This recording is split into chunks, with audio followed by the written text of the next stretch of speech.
key question in the field is, what's the extent of the retirement crisis? And I think there is reasonable disagreement about the exact parameters of a model.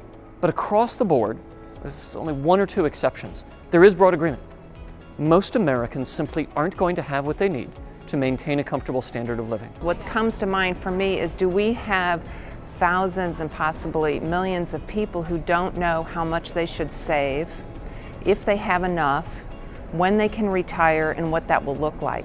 On the savings side, sadly, the picture hasn't changed much. By any estimate out there, there's a significant portion of Americans, between a third and a half, who are woefully underprepared for retirement. You know, my clients' concerns with retirement is, will they have enough? I'd say their biggest concerns are probably health care, living too long, but in the meantime, they want to live today too.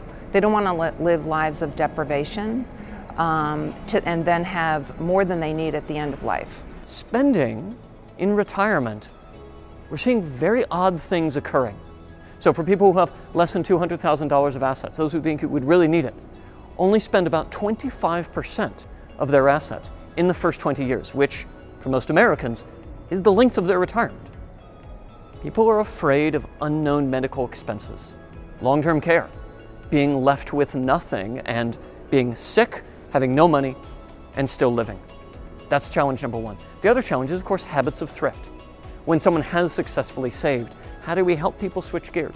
What we do is we go through many different scenarios, because there's a lot of variables.